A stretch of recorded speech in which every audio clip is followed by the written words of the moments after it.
You're no longer welcome at Christmas dinner. Consider yourself no longer part of this family.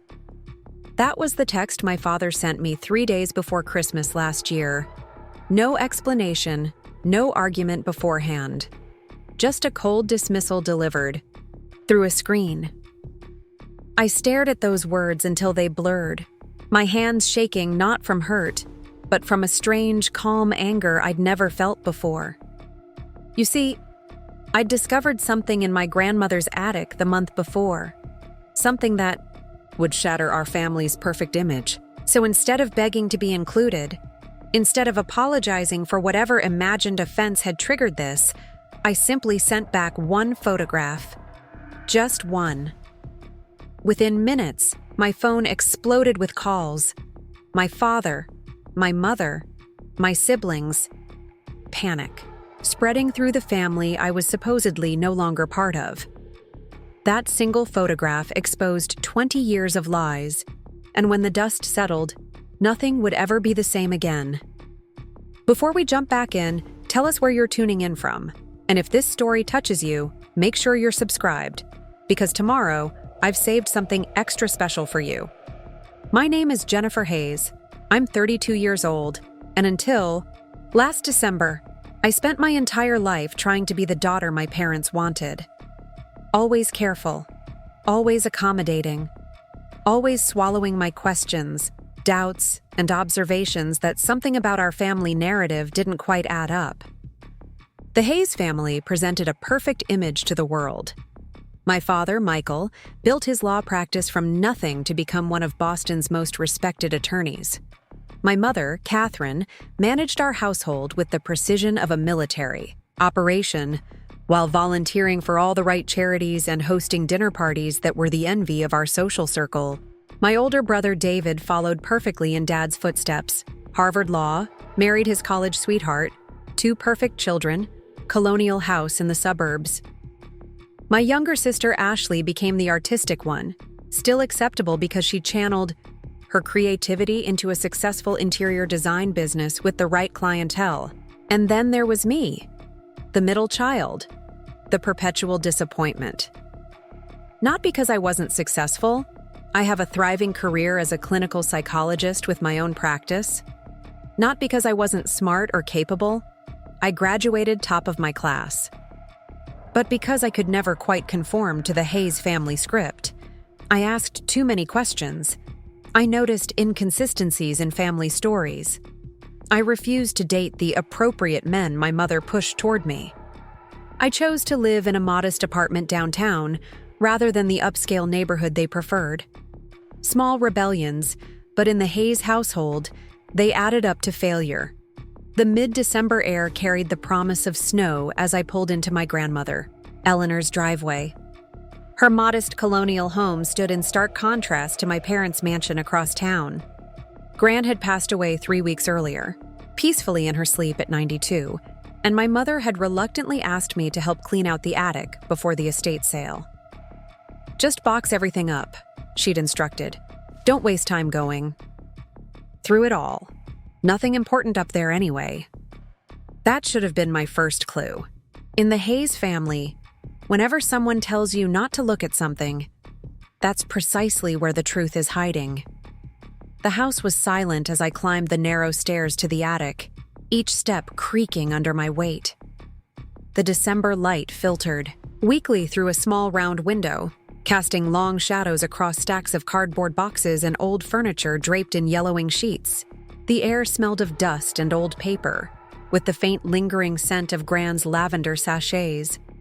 I worked methodically through the afternoon, sorting Christmas decorations, old clothes, and forgotten knickknacks. Nothing remarkable. Nothing. That explained my mother's strange tension when she'd asked me to handle this task, until I found the trunk. It was pushed far back under the eaves, a heavy cedar chest with tarnished brass fittings. The key was taped to the bottom of the lid with a small note in my grandmother's elegant handwriting, "For Jennifer, when the time comes." My heart quickened. Gran and I had always shared a special bond, fellow black sheep who saw through the family's polished veneer. She'd been my refuge during childhood when my parents' disappointment became too heavy to bear. Could she have left this specifically for me? The lock turned with a satisfying click. Inside, carefully organized and preserved, lay the secret history of the Hayes family. Photographs my father had claimed didn't exist. Letters that contradicted the official family mythology. Newspaper clippings, legal documents, and most shocking of all, evidence of the sister I never knew I had. Olivia Hayes, born June 15th, 1987. My father's daughter from a relationship before he met my mother. A child who, according to the papers I found, he had legally disowned when she was just 4 years old. There she was, in photo after photo, a toddler with my father's distinctive hazel eyes and cleft chin, a smiling preschooler on the shoulders of a young man who was unmistakably my father, though decades younger than I'd ever seen him in family albums. A young woman in a graduation cap whose resemblance to me was startling enough that we could have been twins. My hands trembled as I read the final letter in the collection, dated just 2 years ago, from Olivia to my grandmother. Dear Mrs. Hayes, thank you for reaching out again on my birthday. It means more than I can express that someone from my father's family acknowledges my existence. I've respected your promise not to contact Michael directly, though I still don't understand why he refuses to acknowledge me after all these years. The money you've sent over the years helped tremendously with my education, though I wish I could thank you in person. My daughter Lily turned 3 last month. Sometimes I look at her and wonder if her grandfather would see himself in her eyes the way he must have once seen himself in mine. I've attached a recent photo of us. As always, I understand if you can't respond. I'm grateful just to know that someone remembers I'm part of this family, even if it remains our secret. With love, Olivia. Attached was a photo of a young woman, perhaps 28 or 29, with a toddler on her lap. Both had the distinctive Hayes chin. Both had my father's eyes, my niece, my sister. People who by all rights should have been present at every Christmas dinner, every family, vacation, every milestone celebration. People whose existence had been erased so thoroughly that even my father's own children never knew they existed. I sat back on my heels in the dusty attic, photographs spread around me like evidence at a crime scene. Pieces of family history, clicking into place with devastating clarity. The way my father changed the subject whenever his life before law school came up. How there were no photographs of him between high school graduation and his second year of college. The strange tension whenever anyone mentioned my father's hometown. I didn't cry. I didn't scream. Instead, a cold clarity washed over me. I carefully repacked the trunk, carrying the most revealing photographs and letters in my purse. Whatever happened next, I knew one thing with absolute certainty. The perfect Hayes family narrative was a carefully constructed lie, and I had just found the truth. For the next 3 weeks, I kept the discovery to myself. Not out of fear or hesitation, but because I was still deciding what to do with this information. Should I confront my father directly? Reach out to Olivia? Tell my siblings? Each option carried consequences I couldn't fully predict. Meanwhile, the annual Hayes family Christmas machine lurched into motion. My mother's increasingly frantic texts about table settings and gift coordination. My sister Ashley's perfectly curated Instagram posts of her decorating my parents' massive house. My brother David's humble bragging emails about the ski trip he was taking his family on after the holidays. And me, silently carrying the knowledge that would dismantle everything they believed about our family. Preparing and narrating this story took us a lot of time, so if you are enjoying it, subscribe to our channel. It means a lot to us. Now back to the story. 2 days before Christmas, my mother called, her voice tight with the forced cheerfulness she deployed when she was about to say something unpleasant. "Jennifer, about Christmas dinner. Your father and I were thinking."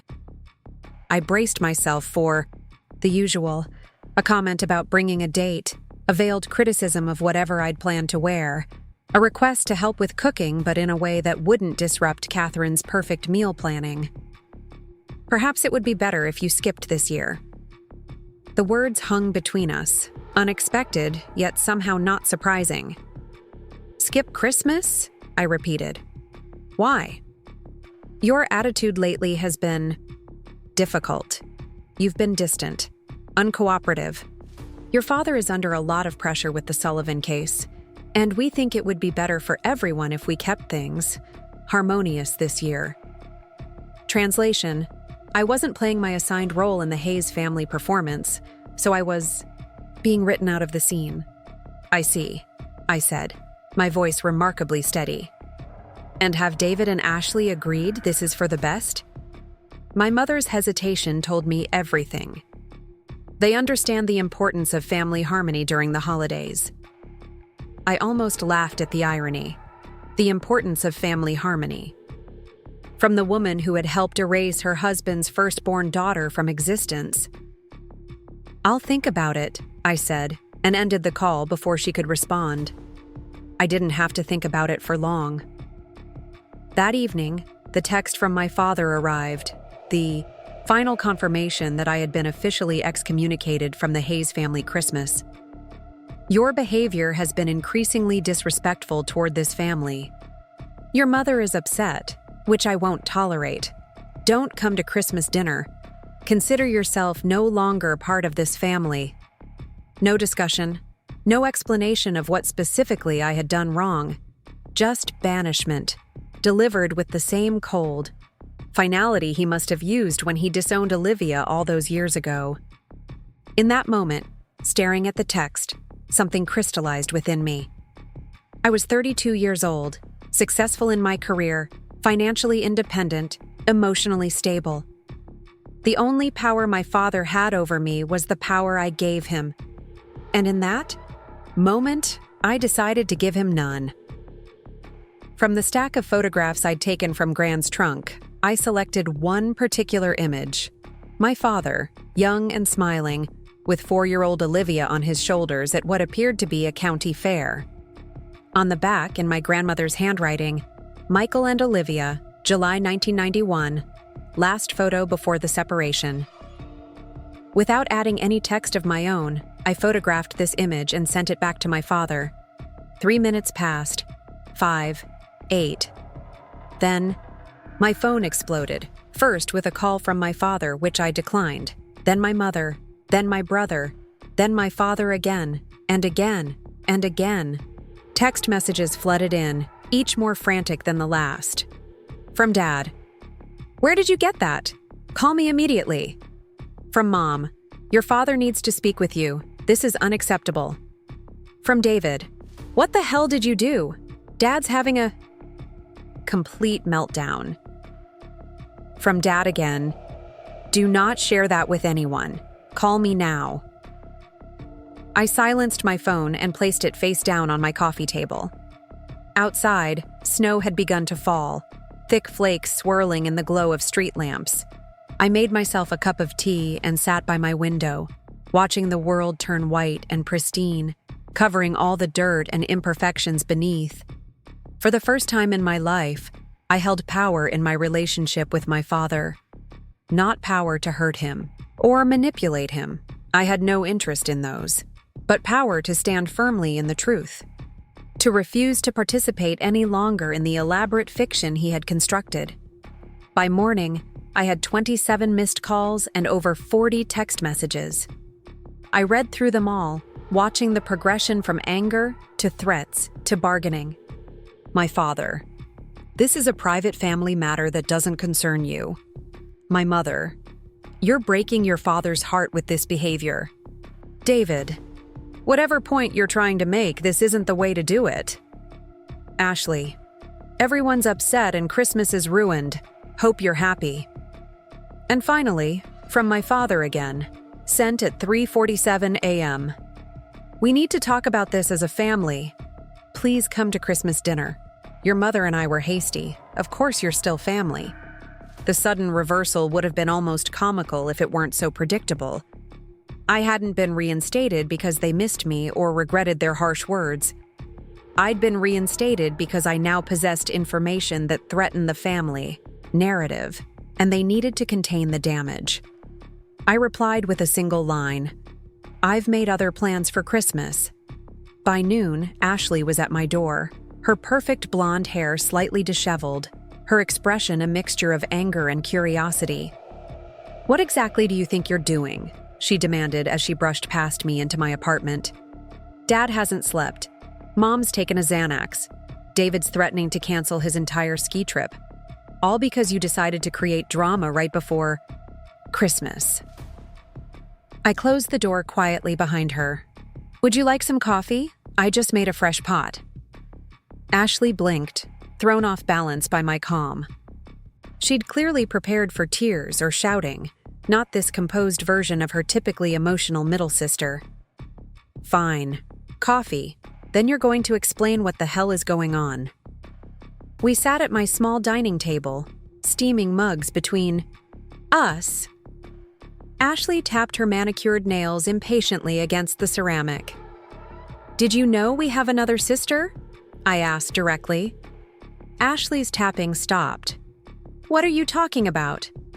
"Her name is Olivia. She's 35, 3 years older than me. Dad had her with someone before Mom, then disowned her when she was 4. Grandma Eleanor kept in touch with her all these years, sent her money for college, birthday cards, Christmas presents." Ashley's face went through a rapid succession of emotions: disbelief, confusion, anger, and finally, a flicker of doubt. "That's ridiculous. Dad and Mom have been together since college. Everyone knows that." "That's the story they've always told," I agreed. "It's just not true." I retrieved the folder of photographs and letters, placing it on the table between us. Ashley stared at it like it might bite her.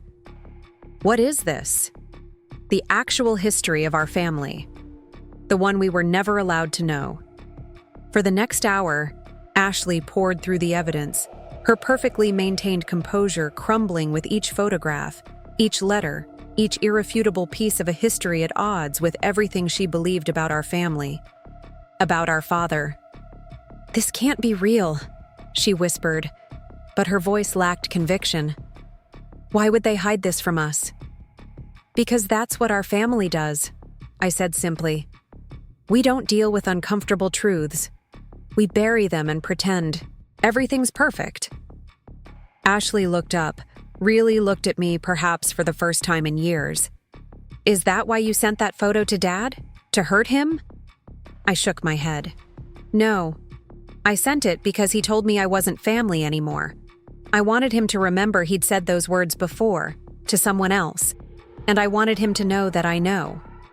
Ashley was quiet for a long moment, staring down at a photograph of Olivia's college graduation, an event we should have attended as siblings.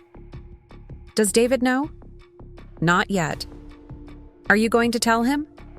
"I'm going to tell everyone," I said. "No more secrets, no more pretending." Ashley's eyes widened. "You can't just drop this bomb on the entire family at Christmas." "I'm not," I assured her. "I won't be at Christmas, remember? I've been uninvited." "That's clearly been rescinded," Ashley said, rolling her eyes. "Dad wants you there now." "Of course he does. He needs to do damage control."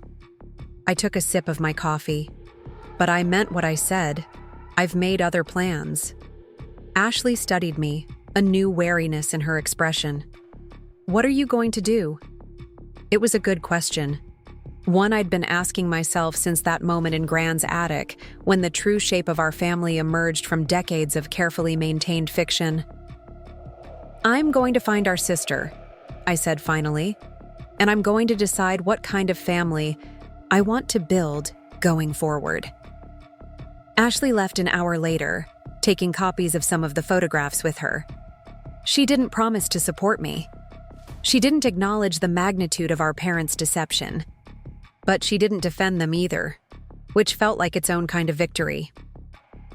Christmas Eve arrived with a fresh blanket of snow and a strange sense of peace I hadn't expected.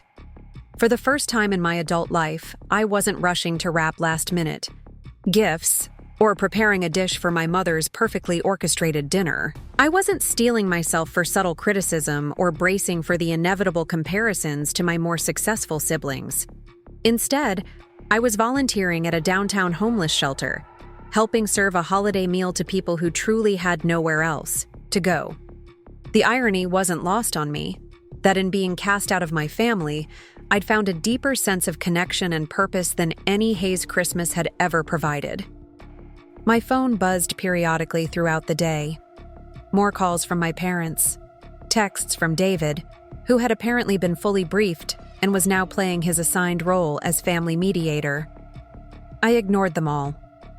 It wasn't until evening, when I returned to my apartment tired but strangely content, that I finally checked my messages. Amid the increasingly desperate texts from my family was one from a number I didn't recognize. Jennifer, my name is Olivia Hayes. Your grandmother gave me your number years ago, though I've never used it until now. Your father called me this morning. He said you found out about me. I don't know how to feel about any of this, but if you want to talk, I'm here. My heart pounded as I read and reread the message. Olivia, my sister, a person who should have been woven into the fabric of my life, but had instead been carefully cut out, the edges sewn together so neatly that I'd never even noticed the missing piece. I replied immediately, I would love to talk. Are you free tomorrow? I know it's Christmas, but I don't have plans. Her response came quickly. Neither do I. My daughter is with her father this year. I could FaceTime around 10 a.m. We confirmed the details, and I sat on my couch, staring at my small Christmas tree with its twinkling lights, trying to process that tomorrow I would speak with my sister for the first time. A sister who had existed all my life without my knowledge. The anger I expected to feel toward my parents wasn't there. Instead, I felt a profound sadness for all the years lost, all the connections severed. What would my life have been like? With Olivia in it? What would hers have been like with us? As if summoned by my thoughts, my phone lit up with a call from my father. For the first time in 2 days, I answered. Jennifer. His voice was strained, lacking its usual authoritative. Tarsiers, we need to talk. Yes, we do, I agreed. But not tonight. You don't understand what you've done, he continued as if I hadn't spoken. The damage you've caused. I didn't cause any damage, Dad, I interrupted quietly. I just exposed what was already broken. That photo, those documents, they're from a complicated time in my life. Before your mother, before our family. Olivia is our family, I said firmly. She always has been, whether you acknowledged her or not. There was a long silence, broken only by the sound of his breathing. I was young, he finally said. Her mother and I were never married. It was a mistake. She wasn't a mistake, I cut in, my voice sharper now. She was your daughter. She still is. Another silence stretched between us, filled with 35 years of choices and consequences. What are you planning to do? He asked finally. I'm talking to Olivia tomorrow, I told him. After that, I don't know. But what I won't do is pretend she doesn't exist. Not anymore. Jennifer, please, he began, but I had heard enough. Merry Christmas, Dad, I said, and ended the call. I turned my phone off completely and placed it in a drawer. Tomorrow would bring its own challenges, its own revelations. Tonight, I wanted peace. Outside, snow continued to fall, covering the city in a clean white blanket. I thought about new beginnings, about the ways life can change in an instant with the discovery of a single truth, the sending of a single photograph. I thought about family, not just the one we're born into, but the one we choose to create. For the first time in my life, I was making that choice for myself, no longer accepting the version of family handed to me, but actively shaping what family would mean going forward. Christmas morning dawned clear and bright, sunlight sparkling off fresh snow. I made coffee, arranged myself on the couch with my laptop, and at precisely 10 a.m., connected with Olivia Hayes for the very first time. The face that appeared on my screen was startlingly familiar, the same hazel eyes I saw in the mirror every day, the same cleft chin that marked us unmistakably as siblings. She looked nervous, brushing a strand of dark hair behind her ear in a gesture so similar to my own that it sent a shiver down my spine. "Hi, Jennifer," she said, her voice soft but steady. "This is surreal." I smiled, feeling tears prick at the corners of my eyes. "I know. I can't believe we're finally meeting. I just wish it hadn't taken 32 years." For the next 2 hours, we talked about her life growing up with a single mother in Chicago, about my childhood in the perfectly curated Hayes household, about her daughter Lily, my niece, who was spending the holiday with her father this year, about Gran, who had secretly maintained a relationship with Olivia throughout the years, sending cards and gifts and money for college. She was the only one who didn't pretend I didn't exist, Olivia said, her eyes sad but without bitterness.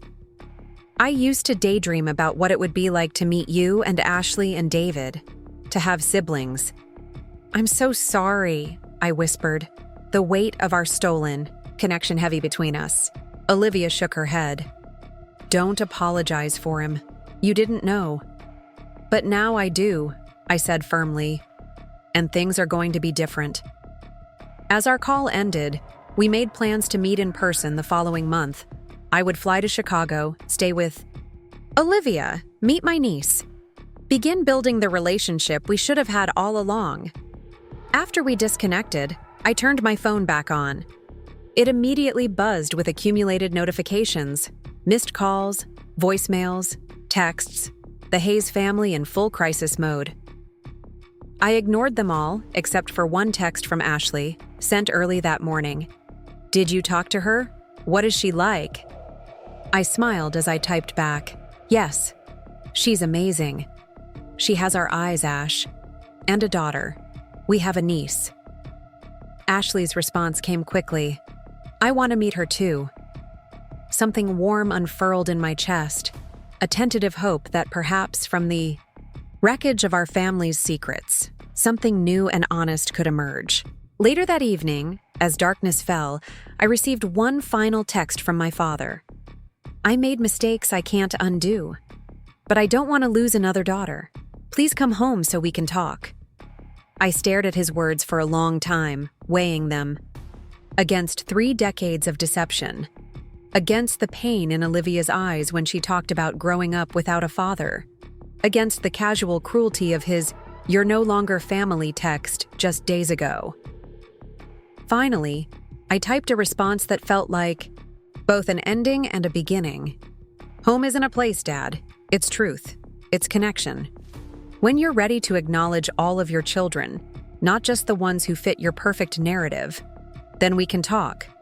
Until then, I'm building a different kind of family, one where everyone belongs." I sent a photo with my message, not the old one from Gran's trunk, but a screenshot from my call with Olivia that morning. 2 sisters with the same eyes, the same smile, separated by decades of secrets, but finding each other at last. The new year arrived with a flurry of changes. I took a leave of absence from my practice, arranging for a colleague to cover my patients. I needed time to process, time to heal, time to build connections that should have existed all along. January in Chicago was brutally cold, the wind off Lake Michigan cutting through layers of clothing like they were nothing. But Olivia's apartment was warm and welcoming, filled with colorful artwork and mismatched furniture that somehow worked perfectly together. So different from the sterile perfection of the Hayes household I'd grown up in. Meeting Lily was a revelation. A bright-eyed 5-year-old with her mother's smile and her grandfather's stubborn chin, she greeted me with cautious curiosity at first, then increasing enthusiasm as she realized I knew all the words to her favorite songs and was willing to help her build elaborate block towers just to knock them down again. "You're my aunt?" she asked on my second day there, looking up from a coloring book spread across Olivia's kitchen table. "Yes," I replied, my heart squeezing at the simple truth of it. "I am." "Where were you before?" How to explain to a child that her aunt hadn't known she existed, that her grandfather had erased her mother from our family history so completely that discovering her felt like finding a room in a house I'd lived in all my life, but somehow never noticed? I was lost, I said finally. But now I'm found. That seemed to satisfy her. Children accept the world as it's presented to them. It's adults who struggle with reconciling new truths against the foundations of what we thought we knew. Olivia. And I spent evenings after Lily went to bed piecing together our parallel lives. The milestone moments we should have shared, the holidays that should have included all of us, the support we could have given each other through difficult times. "Did you ever try to contact us directly?" I asked one night, curled up on her worn leather couch, a glass of wine in hand. "Before now, I mean." Olivia's expression grew distant. "Once, when I was 16, I found your address. It wasn't hard. Dad's firm was listed in the phone book, and I took a bus to Boston. I stood across the street from your house for almost an hour." I tried to imagine her, a teenager alone in a strange city, watching the home that should have been partly hers. "What happened?" "Nothing," she said, swirling the wine in her glass. "I saw you all coming out. You and Ashley and David, getting into the car with Mom and Dad, everyone laughing. You looked so complete, like nothing was missing." She smiled sadly. "I realized then that while I had a hole in my life shaped like all of you, you didn't have holes shaped like me. Your family was whole without me." "No," I said fiercely. "We weren't whole. We just didn't know what was missing." During my third week in Chicago, Ashley flew in to join us. I met her at the airport, watching her emerge from the gate with her usual perfect appearance, not a hair out of place despite the early morning flight, designer luggage rolling behind her. But there was something different in her expression, a vulnerability I wasn't used to seeing in my polished younger sister. "I'm nervous," she admitted as we waited for a taxi. "What if she hates us?" "She doesn't," I assured her. "She's been waiting her whole life to know us." Ashley bit her lip, an uncharacteristic show of uncertainty. "How do you make up for 30 years of absence?" I thought about the conversations Olivia and I had been having, the gradual building of connection across the chasm our father had created. "You start with day one," I said simply, "and you go from there." The meeting between my sisters was tentative at first, both of them studying each other warily, looking for similarities, differences, common ground. But by evening, the ice had broken. By the next day, they were finishing each other's sentences, laughing at shared quirks they'd never known they had in common. "It's infuriating," Ashley said over dinner that night, gesturing with her fork. "All these years, Dad pushed us to be perfect, to maintain the family image, and meanwhile, he had this massive secret he was hiding. Do you know how many times he lectured me about integrity, about facing consequences?" Olivia smiled wryly. "The irony isn't lost on me." "Have you spoken to him?" Ashley asked her. "Since all this came out?" Olivia hesitated. "He called a few times after Jennifer sent that photo. I didn't answer at first. Then I did." I set down my glass, surprised. "You didn't tell me that." "It wasn't a conversation worth repeating," Olivia said, her voice carefully neutral. "Mostly justifications. Explanations of how young he was, how my mother was unstable, how he thought it was better for me to have a clean break rather than be shuttled between households." Ashley snorted. "Convenient narrative." "Very," Olivia agreed. "The thing is, I stopped needing his explanation years ago. I made peace with his absence because I had to. What I can't make peace with is the fact that he separated us." She looked between Ashley and me, her eyes bright with unshed tears. "That's the part I can't forgive." The truth of it settled over the table like a weight. Our father hadn't just abandoned one daughter, he'd stolen siblings from each other. He denied us all the connections that should have been our birthright. "David wants to meet you," Ashley said after a moment. "He's struggling with all of this, but he wants to meet you." Olivia nodded. "I'd like that too." By the time I returned to Boston in February, the landscape of my life had shifted irrevocably.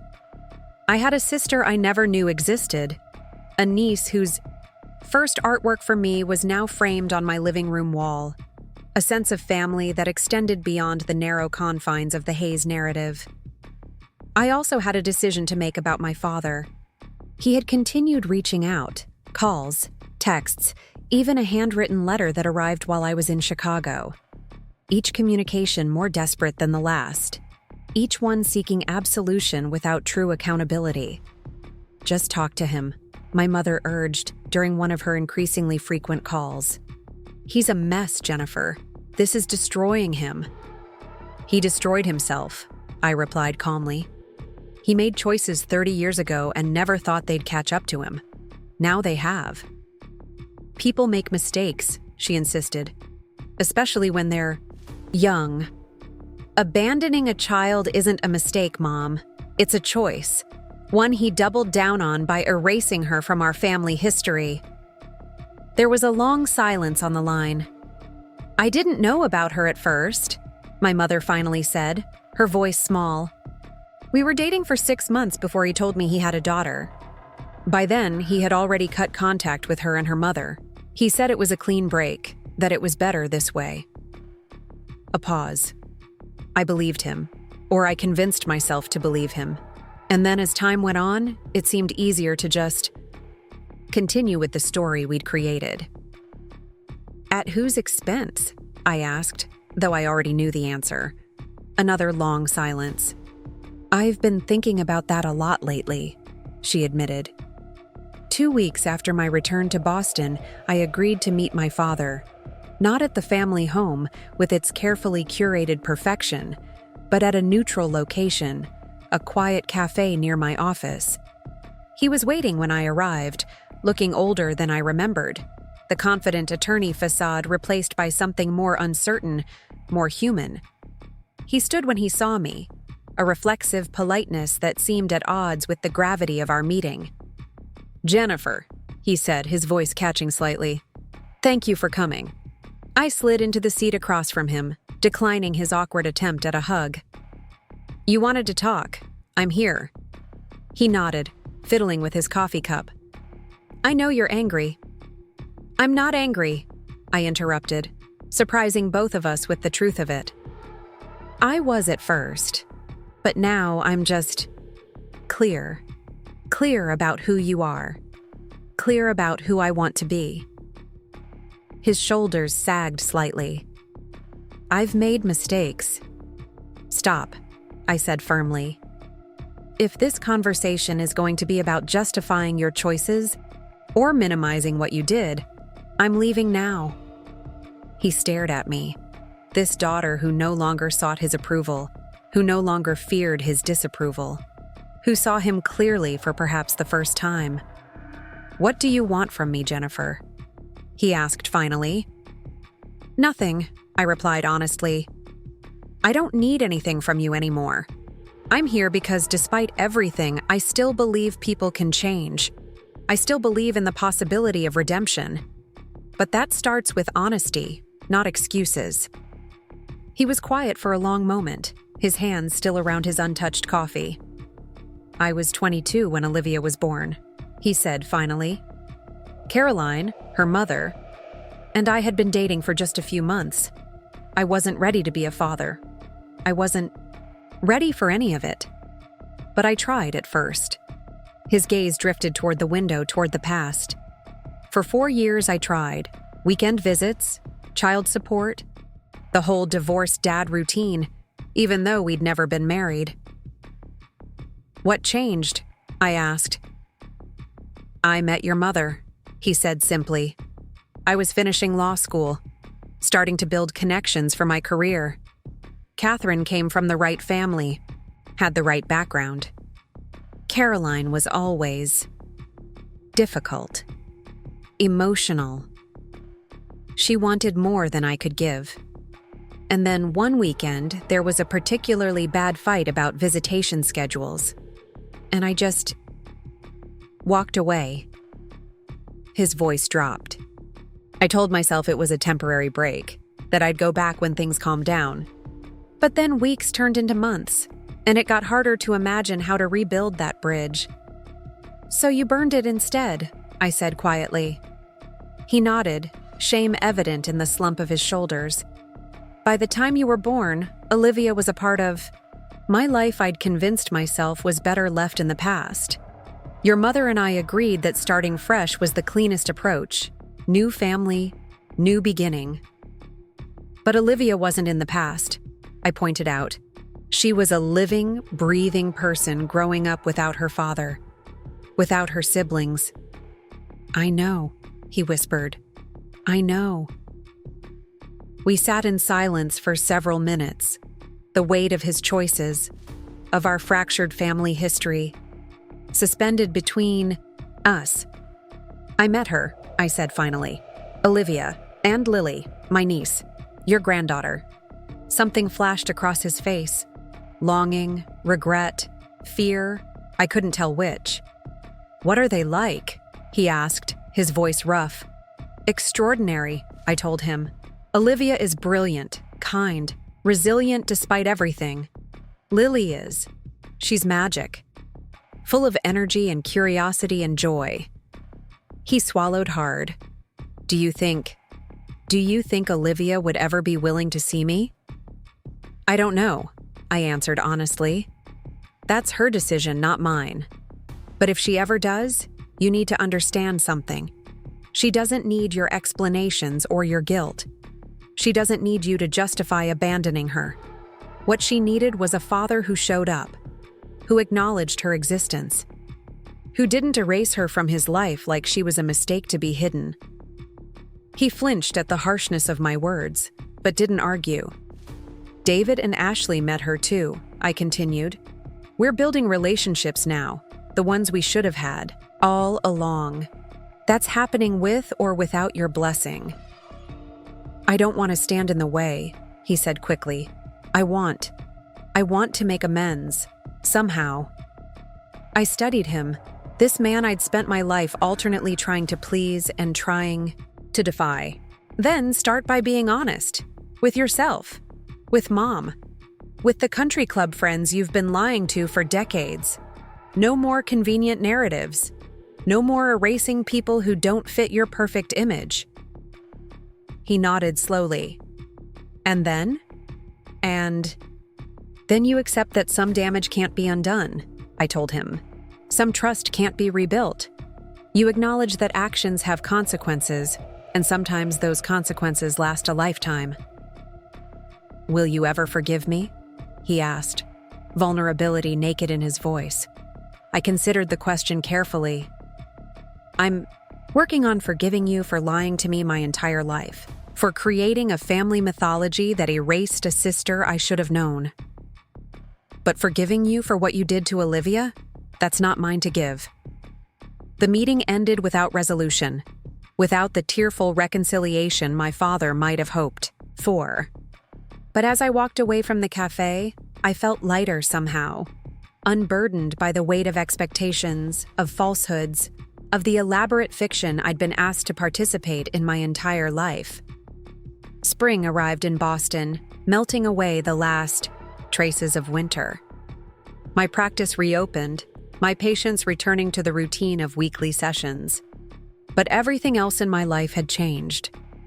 Weekly video calls with Olivia and Lily became the highlight of my schedule.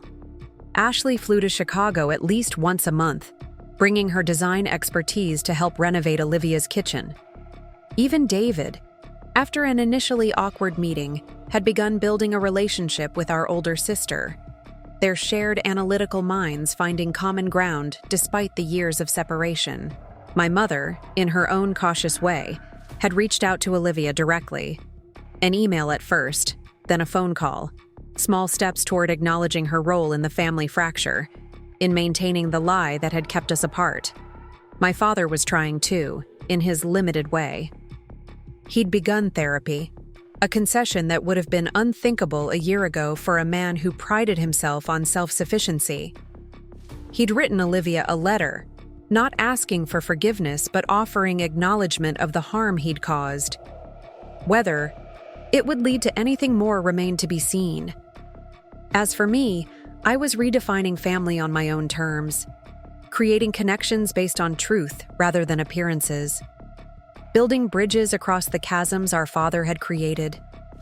When Christmas came around again, everything was different. No formal dinner at the Hayes Mansion. No perfectly coordinated decorations or precisely timed gift exchange. Instead, we gathered at my apartment, Olivia and Lily flying in from Chicago, Ashley bringing her new boyfriend who didn't meet our parents' rigid social standards but made her genuinely happy, David coming alone after finally filing for divorce from a marriage that had been hollow for years. My parents were not invited. Some wounds were still too fresh, some trusts still too fragile. Perhaps someday, but not yet. As we sat around my dining table, mismatched chairs pulled in from every room to accommodate everyone, Olivia raised her glass. "To family," she said simply. "The one we choose, the one we build, the one we restore." I looked around at these people. Some I'd known all my life, others I was just beginning to know, and felt something settle into place inside me. This wasn't perfect. It was messy and complicated and sometimes painful. But it was true. And truth, I'd discovered, was worth fighting for. Sometimes the most revealing photograph isn't one that captures a perfect smile or a staged moment of family harmony. Sometimes it's the one that exposes what's been hidden, that breaks open secrets long buried, that forces us to confront the gap between the story we tell and the reality we live. That's what my father learned when I replied to his text with that single image from the past. That some truths refuse to stay buried forever, no matter how carefully we try to erase them. And sometimes, from the wreckage of those exposed lies, something honest and real can finally begin to grow. By the time February arrived, my relationship with Olivia had blossomed in ways I never could have imagined.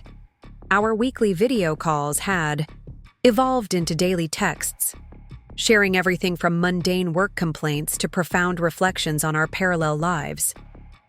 The ease of our connection felt almost supernatural, as if our DNA recognized each other even when our conscious minds had been denied the chance.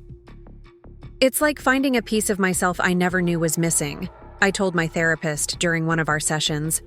I'd started seeing Dr. Rivera in January, recognizing that unraveling 32 years of family mythology required professional guidance. "That's a common feeling among siblings who discover each other later in life," she said. "There's something primal in that recognition." What wasn't common, we both acknowledged, was the deliberate erasure that had separated us. The calculated decision by my father to pretend his firstborn child had never existed, to construct an entirely fictional family narrative that all of us had been forced to inhabit. The first cracks in that narrative were now spreading beyond our immediate family. My father's careful compartmentalization was collapsing as word leaked out through extended family, colleagues, friends. 30 years of lies were unraveling faster than he could contain them. Uncle James, my father's younger brother, called me out of the blue one evening. "Is it true?" he asked without preamble when I answered. "About Michael having another daughter?" I hadn't spoken to my uncle in years. He and my father had some falling out long ago that was never explained to us children. "Yes," I replied simply. "Her name is Olivia." A long exhale came through the line. Jesus, I always suspected something like this. Your dad cut me off when I asked too many questions about those missing years. You knew? I couldn't keep the accusation from my voice. Not knew, he clarified quickly. Suspected. Michael disappeared for nearly 5 years after college. Barely any contact with the family. Then suddenly he reappeared with Catherine, and we were all instructed never to mention the Chicago years. Your grandmother was the only one who seemed to know what really happened, and she wouldn't say a word. Another piece of the puzzle clicked into place. My father's estrangement from his brother hadn't been about business disputes or personality. Conflicts, as I'd been told. It had been about maintaining the elaborate fiction of his past. I'd like to meet her, Uncle James said. Olivia. She's my niece, after all. The network of truth was expanding. Connections forming that had been deliberately severed decades before. I gave him Olivia's contact information with her permission, watching as our family reconstituted itself around reality rather than fiction. My mother was struggling the most with the collapse of the narrative she'd helped maintain. She vacillated between defensive justification and genuine remorse, often within the same conversation. You have to understand, Jennifer, she said during one of our increasingly strained coffee meetings. When I met your father, he was already separated from Caroline and Olivia. The relationship was over. He told me it was a clean break, that it was better for everyone if they made a complete separation rather than years of custody battles. And you never questioned that? I asked. Never thought maybe a 4-year-old deserved to know her father? To know her siblings? She twisted her wedding ring, a nervous habit I'd noticed becoming more prominent since Christmas. It was a different time, and your father was persuasive. By the time I might have pushed back, we already had you, and then Ashley and David. The lie was established. Unraveling it seemed impossible. So you just went along with erasing a child from existence. Her eyes flashed. I didn't erase her. I wasn't the one who... She stopped herself, taking a deep breath. I made choices I'm not proud of. We both did. But you have no idea what it was like back then. No, I agreed. But Olivia does. She knows exactly what it was like to be deemed inconvenient to your perfect family narrative. For her part, Olivia maintained a remarkable grace about the situation. During my second visit to Chicago in March, we sat on her small balcony, despite the lingering chill, wrapped in blankets and sipping hot chocolate spiked with Baileys. I stopped hating him years ago, she said, gazing out at the city lights. Hating someone is exhausting. It takes so much energy. Energy I needed for raising Lily, for building my own life. That's remarkably forgiving, I observed. She smiled, slightly. Not forgiving, self-preservation. There's a difference. I thought about that distinction often in the weeks that followed. About the space between forgiveness and moving forward.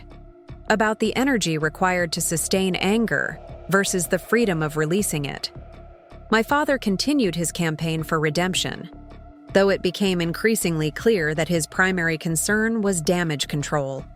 His reputation at the firm was suffering as the story spread. The carefully cultivated image of Michael Hayes, family man and pillar of the community, was crumbling in the face of the truth. David struggled the most among us siblings. As the only son, he'd been groomed as my father's heir apparent, shaped to follow in his footsteps, not just professionally, but personally. The revelation that his role model had abandoned his firstborn child and constructed an elaborate fiction around his past shook David's foundation in ways neither Ashley nor I fully experienced. How am I supposed to trust anything he ever taught me? He asked during a rare, vulnerable moment. We were having dinner at my apartment, just the two of us. Something that would have been unthinkable before Christmas. David had always been my father's ally, the golden child who rarely questioned, who always aligned with parental authority against his difficult sisters. Maybe you're not, I suggested gently. Maybe this is an opportunity to decide for yourself what kind of man you want to be, rather than following his blueprint. He stared into his wine glass, uncharacteristically pensive. I keep thinking about Lily, how she's the same age I was when Emma was born. Emma was his 5-year-old daughter. I can't imagine just walking away, pretending she never existed. What kind of person does that? The kind who values appearance over substance, I said. The kind who sees family as a performance rather than a connection. David's expression darkened. I've been that person too, haven't I? Caring more about how things look than how they actually are. I didn't contradict him. David had been my father's most devoted disciple, embracing the Hayes family mythology with a fervor that sometimes surpassed even our parents. His perfect marriage was crumbling, his relationship with his children formal and distant, all following the template our father had established. It's not too late to be different, I told him. The following week, David filed for divorce from Melissa, his wife of 10 years. The society wedding that had been featured in Boston Magazine had ended not with a social media announcement, but with a quiet admission that they'd been maintaining appearances for years. The kids deserve better than growing up in a home where love is performed rather than felt, he told me over the phone, his voice steady despite the enormity of the change he was making. I felt a surge of pride for my older brother, who was finally choosing authenticity over appearances. April brought another shift in our expanding family dynamics. Olivia had agreed, with considerable hesitation, to meet our mother. Catherine had been sending increasingly heartfelt emails, acknowledging her complicity in maintaining the fiction that had kept Olivia separated from her siblings. I'm not doing this for her, Olivia clarified when she called to tell me about her decision. I'm doing it for us. You, me, Ashley, David. If we're going to build something real out of this mess, I need to at least hear her side of things. They met at a restaurant in Chicago, neutral territory. I offered to fly in for support, but Olivia declined.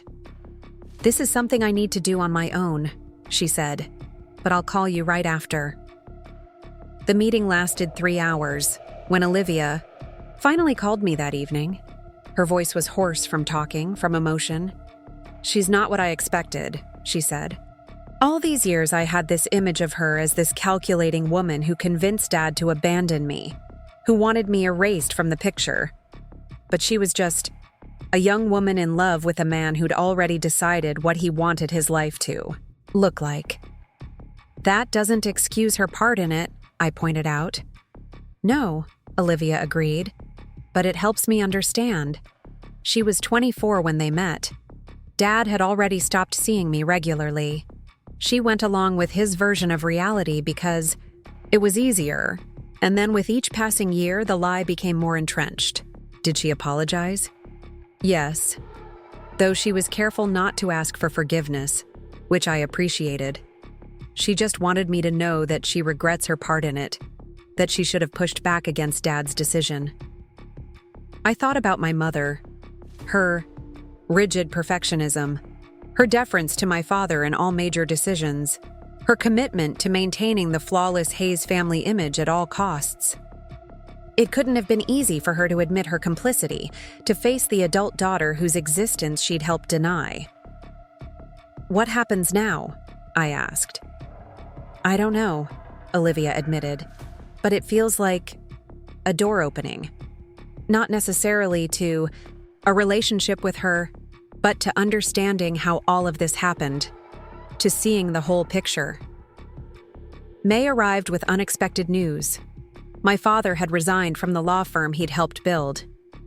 The official statement cited a desire to focus on family matters, but the legal community in Boston buzzed with speculation. The revelation of his abandoned first family had damaged his standing more than he'd anticipated, calling into question not just his personal integrity, but his professional judgment. The mighty Michael Hayes, whose approval I'd spent decades seeking and never quite earning, was discovering that actions have consequences, even those buried under 30 years of careful fiction.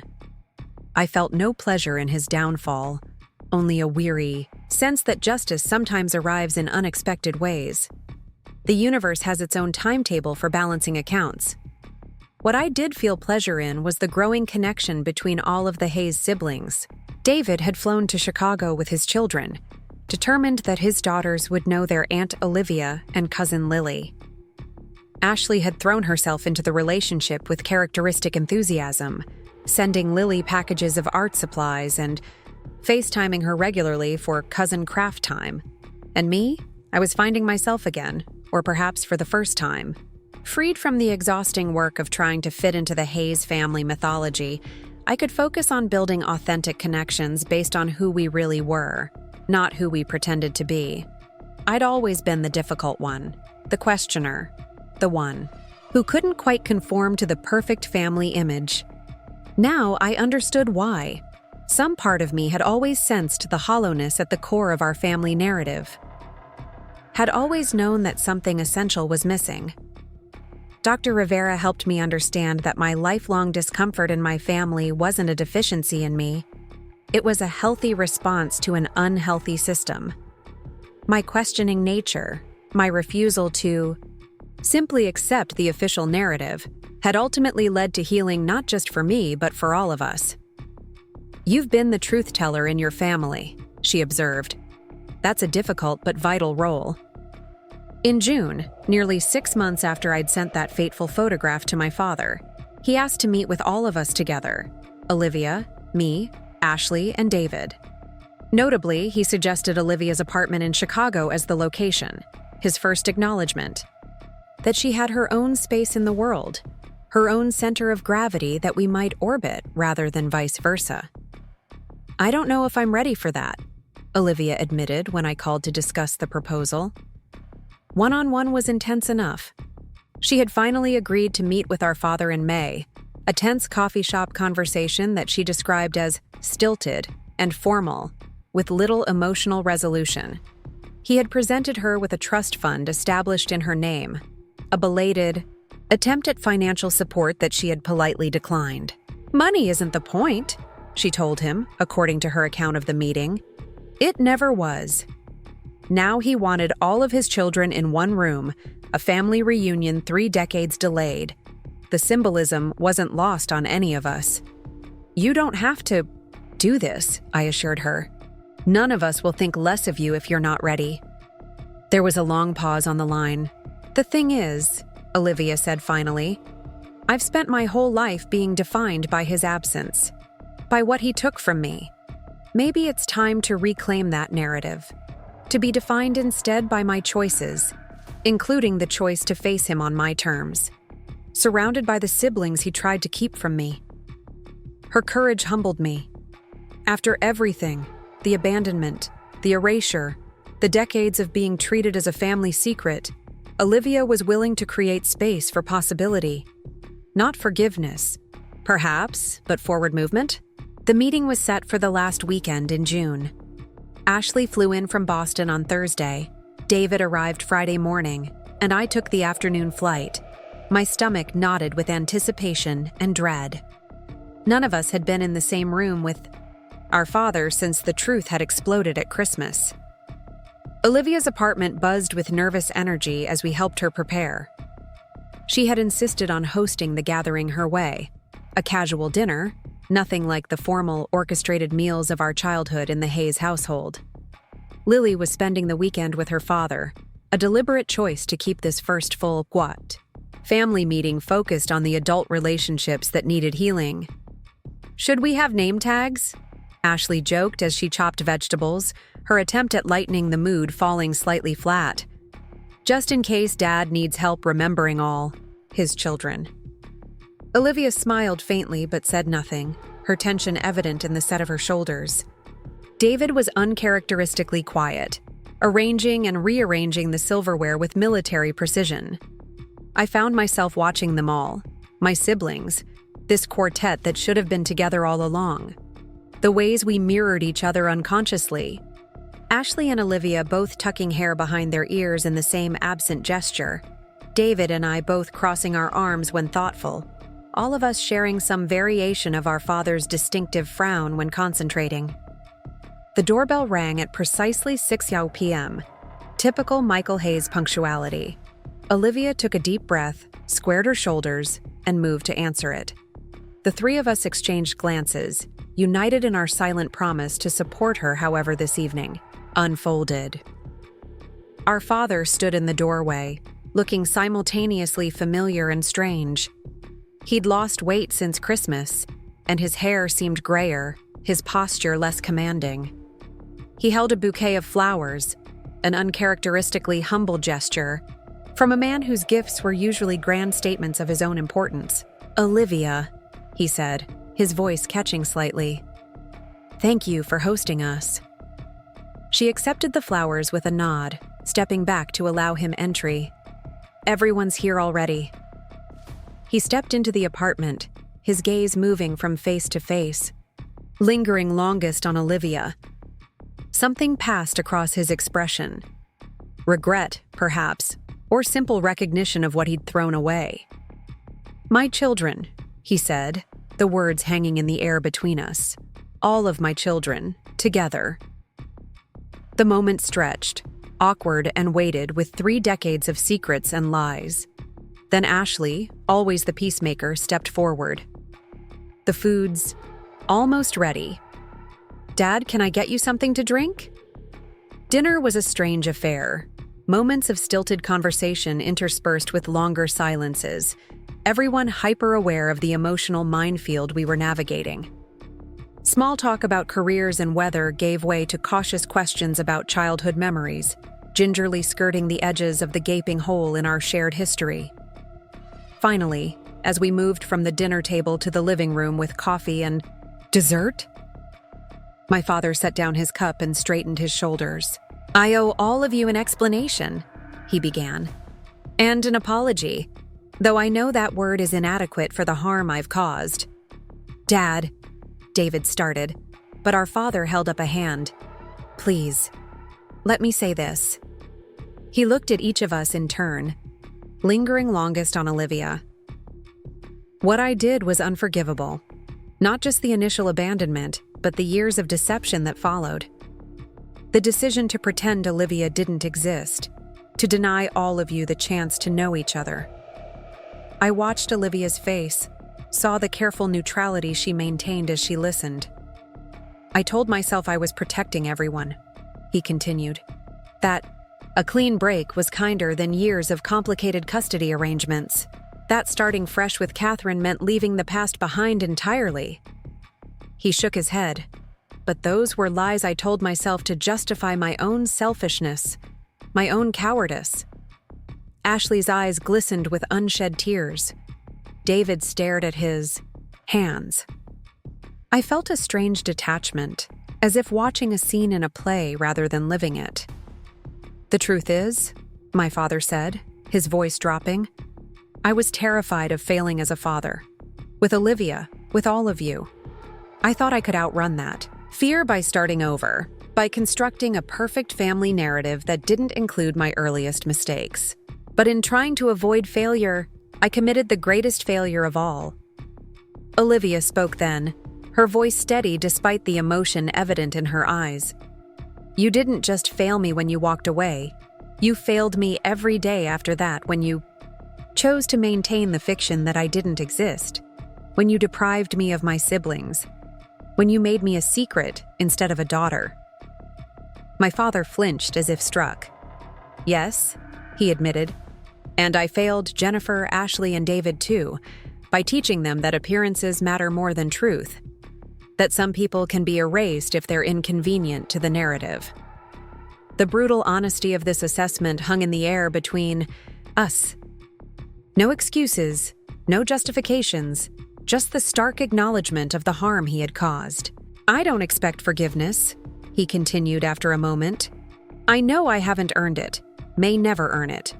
But I wanted you all to hear directly from me that I understand what I've done, and that if there's any way forward, any way to build something new from the ashes of what I destroyed, I'm willing to try."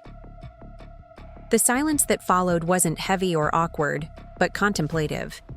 Each of us processing this unprecedented vulnerability from a man who had always presented himself as infallible. "I don't know if I can forgive you," Olivia said finally, "but I'm sitting here with my brothers and sisters because of what Jennifer did at Christmas. Because she chose truth over comfort, authenticity over appearance. That's something I can build on." She looked around at us, her siblings, her family despite everything. That's something we can all build on. It wasn't a Hollywood resolution, no tearful embraces or instantaneous healing, but it was a beginning. A clearing away of fiction to make space for something real to grow. As the evening wound down, Olivia showed our father to the door. I couldn't hear what passed between them, only saw the solemn nod my father gave before turning to leave. When Olivia returned to the living room, her expression was thoughtful but steady. "Are you okay?" Ashley asked, reaching for her hand. Olivia nodded slowly. "I think so. That was necessary. Not easy, but necessary." The four of us stayed up late into the night, talking in a way we never had before. Honestly, openly, without the constraining fiction that had shaped our entire lives. We talked about our childhoods, about the moments when each of us had sensed something wasn't quite right with the perfect Hayes family narrative, about what we wanted moving forward. "I don't know if I can have a relationship with him," Olivia admitted. "But I know I want one with all of you." David nodded, uncharacteristically. "Emotional. We've lost so much time already. Then we don't waste any more," I said simply. By the time Ashley, David, and I left Chicago that Sunday, something fundamental had shifted. The lie that had defined our family for 3 decades had been stripped away, leaving us raw but real. The carefully constructed perfect family image was gone, replaced by something messier but infinitely more honest. In its place was the tentative beginning of a true family, one built on acknowledgement rather than erasure, on connection rather than appearance, on truth rather than fiction. The photograph I'd sent my father at Christmas, the one that had made him panic, that had shattered the elaborate fiction he'd constructed, now sat framed on Olivia's mantle. Not as a reminder of betrayal, but as a marker of reclamation, of the moment when truth finally broke through decades of careful lies. When I looked at it now, I didn't see just a father and his firstborn daughter at a county fair 3 decades ago. I saw the beginning of a story that was still being written. A story in which all of us, Olivia, myself, Ashley, David, and yes, even our flawed and failing father, were reclaiming our narrative, one honest conversation at a time. Some family secrets are never meant to be uncovered. Some truths are too painful to face. But in my experience, the most devastating secrets are the ones that separate us from each other, the lies that keep us isolated in our own carefully constructed versions of reality. The truth, with all its mess and pain, at least offers the possibility of authentic connection, of building something real atop the ruins of comfortable fiction.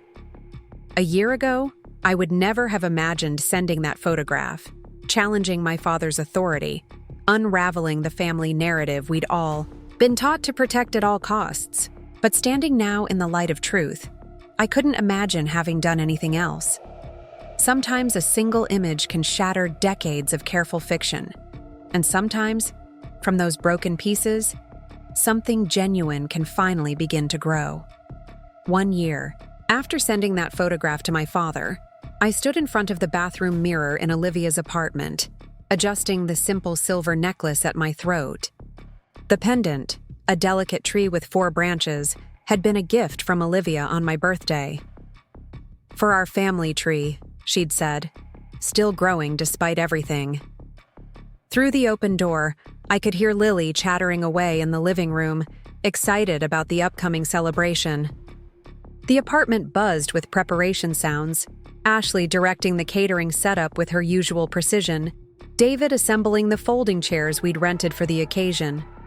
Today marked Olivia's official welcome into the extended Hayes family, A gathering that would include not just us siblings, but cousins, aunts, uncles, all the connections that had been denied her for 35 years, including, most notably, our parents. The journey to this moment had been anything but straightforward. After that first difficult family dinner in June, we'd navigated months of tentative conversations, occasional setbacks, and slow, cautious steps towards something resembling reconciliation. Not forgiveness, exactly. Some wounds run too deep for that neat resolution. But a delicate peace built on acknowledgement rather than erasure.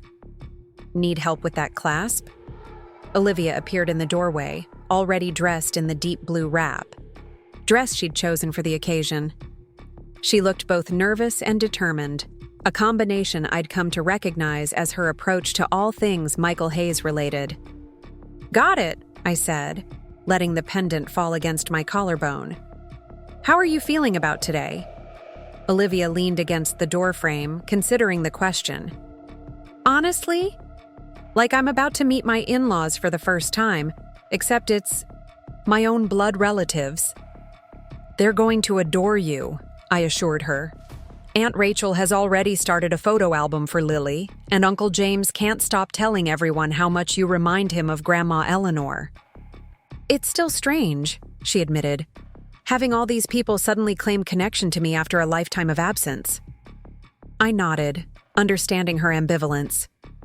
"You know you can set whatever boundaries you need today. No one expects you to instantly embrace everyone as family." "Except that's exactly what they expect," she said with a wry smile. "The Hayes family specialty, pretending complicated things are simple." "Not anymore," I reminded her. "That's the old playbook." She nodded, taking a deep breath. "Right. New family rules. Truth over comfort, authenticity over appearance. And boundaries over obligation," I added, giving her shoulder a squeeze as I moved past her into the hallway. The transformation in our family dynamic over the past year had been profound.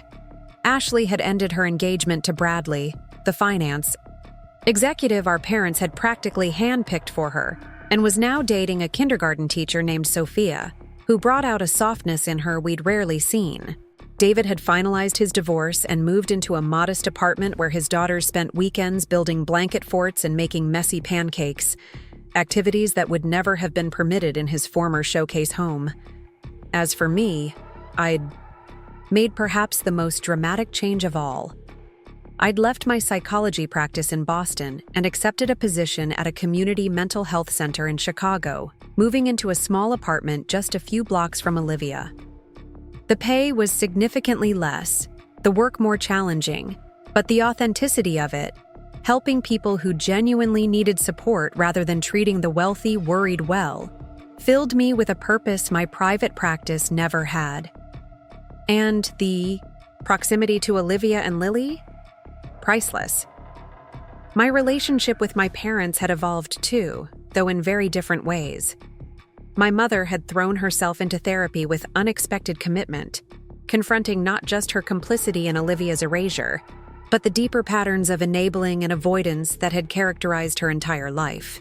Our weekly coffee meetings had transformed from stilted performances into genuine conversations, painful at times, but increasingly honest. My father's journey had been more complicated. The public revelation of his abandoned first family had cost him not just his position at the firm, but much of his carefully cultivated social standing. Several charity boards had quietly asked him to step down. Country club acquaintances found reasons to decline dinner invitations. The universe had delivered consequences his money and influence couldn't simply make disappear. In the face of this diminishment, Michael Hayes had surprised us all. Instead of doubling down on denial or attempting to spin the narrative in his favor, his usual tactics when confronted with unpleasant realities, he had retreated into an uncharacteristic period of reflection. He'd sold the Boston mansion, moved into a condominium half the size, and enrolled in a spiritual retreat program that none of us quite understood but seemed to be having a genuine impact. "I spent my entire life building a persona instead of a self," he told me during one of our increasingly candid conversations. I'm trying to figure out who Michael Hayes actually is when all the external validation is stripped away. His relationship with Olivia remained tentative and formal, built on careful conversations that scrupulously avoided any hint of pressure or expectation. He'd established a trust fund for Lily, which Olivia had initially rejected but eventually accepted on the condition that it be used solely for education, and made himself available for family gatherings without assuming his invitation was guaranteed. It was a humility none of us had ever witnessed in him before, and while it didn't erase the damage he'd caused, it created space for something new to potentially grow. The doorbell rang, pulling me from my reflections. The guests were beginning to arrive. I watched as Olivia straightened her shoulders, took a deep breath, and moved toward the door with the quiet dignity that had guided her through this entire tumultuous year. "Ready?" I asked, falling into step beside her. "As I'll ever be," she replied, reaching for the doorknob. The gathering unfolded better than any of us could have anticipated. Extended family members who had known about Olivia for years but maintained the conspiracy of silence approached her with an awkward mix of shame and eagerness, bearing gifts and stories and belated welcomes. Those who were learning about her existence for the first time responded with shock that quickly transformed into curiosity and warmth. Lily, now 6 and thriving in the sudden expansion of her family circle, appointed herself tour guide to her home, proudly showing cousins and second cousins her bedroom, her art supplies, her collection of rocks gathered from Lake Michigan. "She's exactly like you were at that age," my mother murmured, watching Lily demonstrate a complex block structure to David's daughters. That same focus, that same way of explaining things. I glanced at her, surprised by the observation. "You never knew Olivia at that age." A shadow crossed her face. "No, but I've seen the videos. Her mother sent them to your grandmother for years. They're all in that trunk you found." Another piece of the puzzle clicked into place. My grandmother's secret archive hadn't just been photographs and letters. It had been a comprehensive documentation of the life my father had chosen to erase. And my mother had known about it, had perhaps even viewed those records while continuing to participate in the fiction that Olivia didn't exist. "Does Olivia know about the videos?" I asked quietly. My mother nodded. "I gave them to her last month. It seemed important that she have that record of her childhood, even if it's incomplete." I studied my mother's face, noting the new lines around her eyes, the subtle indicators of the internal work she'd been doing over the past year. "That was thoughtful," I acknowledged. She smiled faintly. "Small steps, Jennifer. I'm trying to make amends in the ways I can." Across the room, my father stood somewhat apart from the main gathering, watching the interactions with an expression I couldn't quite read.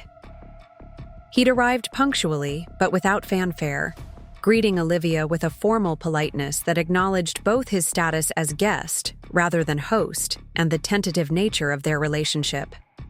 Despite his subdued presence, I noticed he was never completely alone.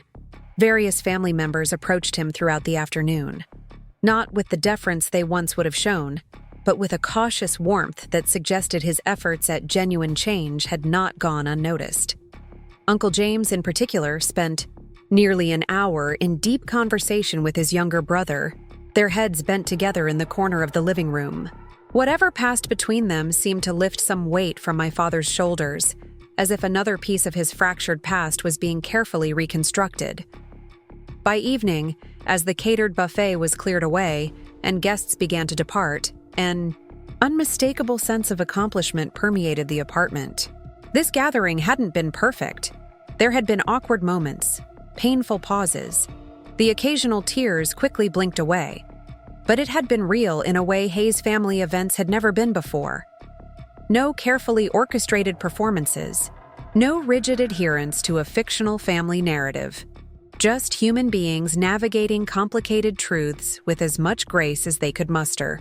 As the crowd thinned, I found myself on Olivia's small balcony, seeking a moment of quiet reflection. The late summer evening spread before me, the Chicago skyline glittering against the darkening sky. From inside, I could hear Lily's laughter, mingling with the deeper tones of Ashley and David as they helped with cleanup. "Mind if I join you?" I turned to find my father standing in the doorway, his expression uncertain, a vulnerability that would have been unthinkable in the Michael Hayes of a year ago. "Of course," I said, gesturing to the empty chair beside me. He sat carefully, his movements more deliberate than I remembered. Whether from age or the weight of consequences, my father seemed somehow smaller now, less imposing than the titan who had dominated my childhood. We sat in silence for several minutes, watching the city lights flicker on as dusk deepened. "I never thanked you," he said finally. I glanced at him, surprised. "For what?" "For sending that photograph." He kept his gaze on the horizon, hands folded in his lap. It was devastating at the time, but necessary. I considered this unexpected acknowledgement. "I didn't do it to hurt you," I said honestly. "I did it because the lie had gone on too long." He nodded slowly. "I know. Though I didn't then." He paused, seeming to gather his thoughts. "For what it's worth, I'm grateful that you had the courage I lacked, that you chose truth even when it wasn't comfortable." "It wasn't courage," I said after a moment. "It was exhaustion. I was tired of participating in a fiction that caused so much harm, tired of pretending our perfect family was actually perfect."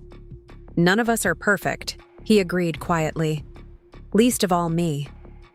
The simple admission hung between us, remarkable in its honesty. My father had spent my entire life projecting an image of infallibility, of confident authority that brooked no challenge. This humility, this willingness to acknowledge his profound failures, represented a shift I was still struggling to fully comprehend. "How is your program going?" I asked, referring to the spiritual retreat work he'd mentioned. During our last conversation, a faint smile crossed his face. "Challenging, necessary." He glanced at me. "They have us do this exercise where we write letters to the people we've harmed, acknowledging the full extent of our actions without excuses or justifications. I've written more pages to Olivia than I can count, though I haven't shared them with her." "Why not?" He shook his head slightly. "They're not for her. They're for me. To fully face what I did, the consequences of my choices. Giving them to her would be another kind of selfishness, asking her to witness my guilt, to perhaps absolve it." I studied him with new eyes, recognizing the wisdom in this approach. "That's surprisingly insightful." He smiled faintly. "Even old dogs can learn new tricks, Jennifer." Before I could respond, the balcony door slid open again, and Olivia stood there, backlit by the apartment lights. "Sorry to interrupt," she said, her voice carefully neutral. "Mom's on the phone. She wants to know how everything went." My father stood immediately, smoothing his slacks with an automatic gesture. "I'll give you some privacy." "No need," Olivia said. "She actually asked if you were still here. She'd like to say hello if you're willing." A complex emotion crossed my father's face. Surprise, uncertainty, perhaps a flicker of hope. Caroline, Olivia's mother, had maintained rigid boundaries. With him since the reconnection began, declining any direct contact while supporting Olivia's choices with characteristic grace. Yes, of course," he said, moving toward the door with careful respect for Olivia's space. As he passed her, Olivia touched his arm lightly. Not quite affection, but an acknowledgement, a small gesture of the civil peace they had managed to establish. "Jennifer?" Olivia called over her shoulder. "She'd like to talk to you too when you have a moment." Left alone on the balcony, I took a deep breath of the cooling evening air. This day, this entire year, had unfolded in ways None of us could have predicted when I sent that photograph last Christmas. The carefully constructed Hayes family mythology had been dismantled brick by brick, replaced not with perfect resolution, but with something far more valuable: truth, messy and painful and liberating. I thought about the pendant resting against my collarbone, the family tree with its 4 branches, damaged roots perhaps, but new growth reaching toward something healthier, something real. When I finally returned inside, I found a scene that would have been unimaginable a year ago. My father seated at Olivia's kitchen table, speaking quietly into her phone while she stood nearby, arms crossed but posture open. David and Ashley, washing dishes side by side, their conversation punctuated by genuine laughter rather than the performative cheer of our childhood. Lily curled up on the couch with one of my mother's childhood books, found in that same trunk that had revealed our family's deepest secret. Not perfect, not resolved, but authentic in a way that the perfect Hayes family image had never been. Later that night, as Ashley, David, and I prepared to leave, Olivia pulled me aside, her expression thoughtful. "I've been thinking about that photograph," she said quietly. "The one you sent him last Christmas." "What about it?" I asked, helping her stack the last of the rental plates. I always thought the point of it was to confront him with his lies, to make him face what he'd done. She paused, considering. "But I've realized it was about something else, too." "What?" "It was about reclaiming our narrative. All of us. You, me, Ashley, David. Taking back the story that was stolen from us and rewriting it on our own terms." I nodded slowly, recognizing the truth in her observation. "Not the story we were told, but the one we choose to create moving forward." "Exactly." She smiled, a genuine expression that reached her eyes. "And that's what today was about, too. Not erasing the past, but refusing to let it dictate our future." As I drove back to my apartment that night, the Chicago skyline glittering against the dark sky, I reflected on the extraordinary journey of the past year. From the moment I'd discovered that trunk in my grandmother's attic to this day of cautious celebration, every step had been toward a truth that had been buried for decades. The photograph that had made my father panic, that simple image of him with his firstborn daughter, proof of the life he had attempted to erase, hadn't just exposed a lie. It had created space for something new to grow in its place. Something imperfect and complicated and real. Family isn't just about blood or shared history. It's about choice, the daily decision to see each other clearly, to acknowledge pain without being defined by it, to build connections based on truth rather than comfortable fiction. 1 year ago, I'd been exiled from Christmas dinner, told I was no longer family because I wouldn't conform to the Hayes family mythology. Today, I was part of a different kind of family, one expanded rather than diminished by truth, strengthened rather than weakened by authenticity. The photograph that exposed decades of lies now sat framed on Olivia's mantle, not as a reminder of betrayal, but as a testament to reclamation. To the power of a single image to shatter carefully constructed fiction and make space for something genuine to finally emerge. Some might call it revenge, this exposure of long-buried secrets. But I saw it differently. It wasn't about punishment, but liberation, freeing all of us from the weight of lies we'd carried far too long, from the exhausting work of maintaining a perfect image at the expense of authentic connection. Sometimes, the most loving thing you can do for a family built on fiction is to tell the truth, no matter how uncomfortable. To insist on reality, even when fantasy seems easier. To stand firm in your knowledge that genuine connection, with all its messiness and pain, is infinitely more valuable than the most perfectly crafted lie. That's what that photograph did, not just for me, but for all of us. It didn't just make my father panic, it set us all free.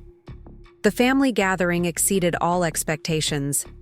The initial awkwardness melted away as afternoon progressed into evening, replaced by genuine connections forming across decades of separation. I watched Olivia move through her apartment with growing confidence, no longer a stranger to her own extended family, but gradually taking her rightful place among them. As the last guest departed, leaving just the immediate family behind, we gathered in Olivia's living room with glasses of wine. Lily had finally succumbed to the excitement of the day and fallen asleep on her bedroom, surrounded by new toys from eager relatives making up for lost birthdays and holidays. "I think that went well," Ashley said, kicking off her heels and tucking her feet beneath her on the couch. "Did you see how Aunt Martha kept following Olivia around with that photo album? She was practically cataloging every Hayes family trait she could spot." David laughed softly. Better than Uncle Peter interrogating her about her medical history. "I thought Mom was going to dump her wine on him when he started asking about genetic conditions." "He means well," my mother said from her perch on the armchair. "Just no social graces whatsoever. Never has had." The easy banter felt surreal after so many years of carefully scripted family interactions. There had always been unspoken rules about what could be discussed, what emotions could be displayed, what truths could be acknowledged. Now, the pretense had been stripped away, leaving something messier but infinitely more authentic in its place. My father sat slightly apart from the group, nursing a single glass of scotch. He'd been present throughout the gathering but careful, not to dominate, to claim space that wasn't his to take. I'd watched him throughout the day, noting the effort it took for a man who had always been the unquestioned center of family life to step back, to listen more than he spoke, to yield to Olivia's gentle authority in her own home. "There's something I'd like to share with everyone," Olivia said suddenly, setting down her wine glass. She crossed to the bookshelf and retrieved a large envelope, handling it with careful reverence. "I wasn't sure if today was the right time, but after everything, I think it is." We watched as she returned to her seat and opened the envelope, removing a stack of yellowed papers. "After Gran died, when Jennifer found those photographs and letters in the trunk, I started wondering what else might be hidden away," she explained. "So I did some digging of my own. My mother kept everything, every card, every letter, every legal document." She carefully laid out several worn pieces of paper on the coffee table. Birth certificates, legal notices, old photographs I hadn't seen before. "I found these in her storage unit last month. I think you should all see them." We leaned forward, curiosity drawing us closer. The first document was my father's original petition for termination of parental rights, dated August 1991. The formal, legal language spelled out his desire to sever all legal and financial responsibility for his 4-year-old daughter, citing irreconcilable differences with the mother and inability to maintain a meaningful parent-child relationship. My father's face tightened as he saw the document, the physical evidence of his calculated abandonment laid bare for all to see. The next paper was more surprising, a letter from Grandma Eleanor to Caroline, Olivia's mother, dated just weeks after my father filed his petition. "I cannot condone what my son is doing," the elegant handwriting declared. "Whatever has transpired between you and Michael, Olivia deserves to know her family. I will respect your wishes regarding direct contact, but please know that I consider her my granddaughter now and always, regardless of legal documents." Attached to the letter was a check for what must have been a substantial sum in 1991, and a small note for Olivia's education fund. No strings attached. "Gran was supporting you all those years?" Ashley asked, her voice soft with wonder. "Even when Dad cut me off completely?" "Yes," Olivia confirmed. "She never missed her birthday, never missed Christmas. She couldn't visit. That was the agreement she made with my mother to keep the peace. But she wrote me letters, sent photographs, made sure I knew I had family who cared, even if they couldn't be present." My mother's hand trembled slightly as she reached for the next document, a birth announcement for me, sent to Caroline and Olivia just weeks after I was born. Eleanor sent this to you? She asked, her voice barely above a whisper. Olivia nodded. She sent announcements for all of you. Made sure I knew when my siblings were born, even if I couldn't meet you. My throat tightened as I realized the extent of my grandmother's quiet rebellion. While outwardly maintaining the fiction my father had created, she had been carefully preserving connections behind the scenes, ensuring that Olivia wouldn't be completely severed from her family heritage. There's more, Olivia said, revealing another stack of envelopes. She kept me updated on all of you, your school achievements, your interests, your milestones. I have a photo from each of your high school graduations. David made a choked sound, somewhere between a laugh and a sob. So while we knew nothing about you, I knew almost everything about you, Olivia confirmed. Or at least the version Gran wanted me to know. I doubt she included every family argument or awkward holiday dinner. Smart woman, Ashley murmured. I watched my father's face as he absorbed this revelation. The knowledge that his own mother had been systematically undermining his decision for decades, creating a shadow connection between his children without his knowledge or consent. In the old days, this discovery would have triggered cold fury, perhaps even legal threats. Now, he simply looked weathered, resigned to the consequences of choices made long ago. She never told me, he said finally, his voice rough. Not once, in 30 years. Could you blame her? My mother asked quietly. After the way you reacted when she questioned your decision initially? My father shook his head slowly. No, I can't blame her at all. The most striking document came last, a small handwritten note from my grandmother to Olivia, dated just weeks before her death. My dearest Olivia, it read, the trunk in my attic contains everything you should know about your father's family. Your family. Jennifer will find it when the time is right. She has always been the truth seeker among my grandchildren, the one who questions rather than accepts. When the truth finally emerges, as I believe it must, remember that families are not built on perfection, but on forgiveness. Whatever choice you make regarding Michael, know that you have siblings who deserve the chance to know you, even if their father made choices that denied them that opportunity. With eternal love, Grandma Eleanor. Silence fell over the room as we absorbed the deliberate orchestration behind what I had thought was a random discovery. My grandmother hadn't just preserved the truth, she had ensured it would eventually come to light, choosing me as her unwitting agent of revelation. She knew, I said softly. She knew I would be the one to find it, to use it. Olivia nodded. I think she'd been waiting for years for the right moment. When she knew she was dying, she made sure the path was clear. My father set his glass down carefully, his hands less steady than they once had been. Mother always did play the long game, he said with something that might have been respect in his voice. I should have remembered that. The revelation cast our entire family history in a new light. What I had interpreted as my stubborn refusal to accept the perfect Hayes family narrative had actually been cultivated, perhaps even deliberately, encouraged by my grandmother.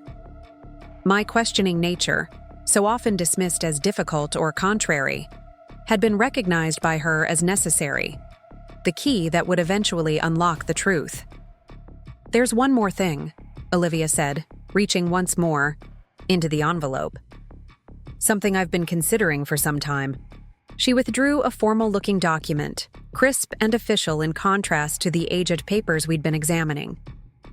This is a petition to legally change Lily's last name to Hayes, she said quietly. I haven't filed it yet. I wanted to discuss it with all of you first. The significance of this gesture wasn't lost on any of us. For years, Olivia had maintained her distance from the Hayes name, using it legally, but rarely claiming it emotionally. That she would now consider bestowing it on her daughter, deliberately connecting Lily to the family heritage that had once rejected them both, represented a profound shift. "Lily knows about all of this?" my mother asked gently. Olivia nodded. "As much as a 6-year-old can understand. She knows that her grandfather was absent for many years but is trying to be present now. She knows that she has aunts and an uncle and cousins who didn't know about her until recently. And she knows that family is complicated but important." "What does she think about changing her name?" Ashley asked. "She's excited," Olivia admitted. "She says she wants to match her aunties and uncle." My father had remained silent, his expression unreadable as he stared at the petition. Finally, he looked up, meeting Olivia's gaze directly. "You don't need my permission," he said quietly. "But for whatever it's worth, I would be honored for Lily to carry the Hayes name. More honored than I deserve to be." It was perhaps the most honest statement I'd ever heard from my father. An acknowledgement not just of his past failures, but of the unmerited grace being extended to him through his granddaughter. "Thank you," Olivia said simply. "I'll file the paperwork next week." As the evening wound down, we found ourselves sharing memories of Gran, piecing together the complex woman who had played such a pivotal role in preserving our fractured family connections. She emerged from our collective recollections not as the deferential, proper society wife I had always seen, but as a subtle revolutionary, working within the constraints of her generation and positioned to ensure that truth would eventually triumph over comfortable fiction. "She used to tell me that family secrets are like underground rivers," Olivia recalled. "They may be hidden from view, but they're still shaping the landscape above." "She was right," David said. "Look at all of us, shaped by a secret we didn't even know existed." As Ashley and David prepared to leave, making plans for breakfast the following morning, my mother pulled me aside, her expression serious. "I need to show you something," she said, retrieving her purse. "I've been waiting for the right moment, and after seeing Olivia's documents today, I think it's time." She withdrew a small velvet pouch and pressed it into my hand. "This was your grandmother's. She left instructions that it should come to you after her death, but only when certain conditions were met." Curious, I loosened the drawstring and tipped the contents into my palm. A delicate gold locket gleamed against my skin, antique and clearly valuable. When I clicked it open, I found a miniature photograph inside. Olivia as a toddler, her smile gap-toothed and joyful. "She wore this every day," my mother said quietly. "Under her clothes, where Michael wouldn't see. She never took it off, not once in 30 years. The image of my proper, reserved grandmother engaging in this daily act of rebellion, literally keeping her banished granddaughter close to her heart, brought unexpected tears to my eyes. "Why are you giving this to me now?" I asked carefully, closing the locket. "Because Eleanor's instructions were specific," my mother explained. "It was to come to you when the family is whole again. I think today finally fulfilled that condition." I clasped the locket around my neck, feeling its weight settle alongside Olivia's family tree pendant. Physical reminders of connections maintained and restored, of truths preserved until they could finally be spoken aloud. Later that night, after everyone had gone and Olivia's apartment was quiet, except for the distant sounds of Chicago traffic, I found myself alone with my father. We stood on the balcony again, the summer night warm around us, the city lights creating a constellation below to match the stars above. "I've been thinking about that photograph," he said after a comfortable silence. "The one you sent last Christmas." "What about it?" I asked, curious about his perspective after a year of reflection. "I've been trying to understand why it affected me so deeply," he admitted. "It wasn't just the shock of seeing it or the fear of exposure. It was seeing myself as I used to be. Before I constructed this whole elaborate fiction about who Michael Hayes was supposed to be." He turned slightly, the city lights illuminating the new lines on his face, the humility that had replaced his former arrogance. In that photo, I was just a young father who loved his daughter, he continued, before ambition and pride and fear corrupted that simple truth, before I convinced myself that erasing her was somehow protecting everyone, including her. I listened, quietly, understanding that this wasn't a plea for absolution, but a reflection on his own journey. When you sent that image, you didn't just expose a lie, he said. You held up a mirror to the man I could have been, should have been, all these years.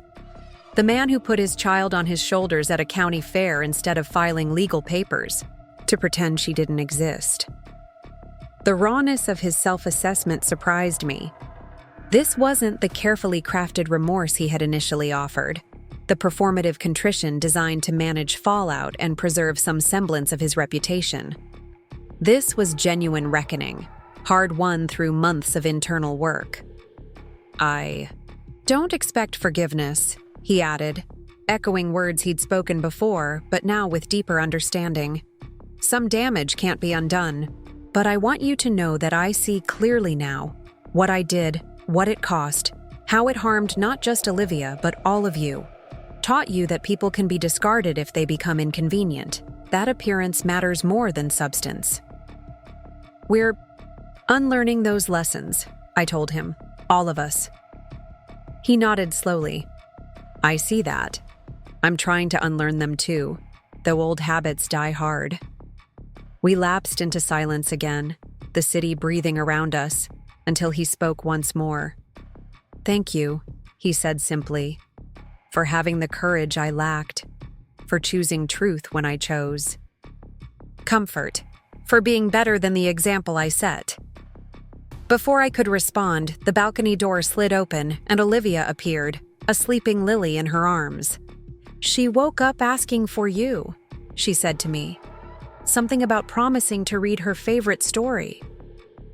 Frog and Toad, I confirmed, moving to take my niece from her mother's arms. The child stirred slightly, then settled against my shoulder, with the easy trust of blood recognizing blood. I'll put her back to bed, I said, carrying her inside. As I moved through the doorway, I glanced back to see Olivia step onto the balcony, taking the place I had vacated. She and my father stood side by side, not touching but not avoiding each other either. Two people connected by biology and history and pain, but also by the tentative possibility of something new. I carried Lily to her room, decorated with the artwork and photographs of an increasingly extended family. Among the framed images on her wall was a copy of that fateful photograph. Her mother as a child on her grandfather's shoulders, both of them smiling in the summer sun, unaware of the fractures that lay ahead or the healing that would eventually come. Story, Lily murmured sleepily as I settled her into bed. Just one, I promised, reaching for the well-worn book on her nightstand, then back to sleep. As I read about the simple adventures of amphibian friends, I marveled at how effectively children cut through complexity to the essential. In Lily's world, family wasn't defined by decades of presence or absence, by legal documents or social pretense.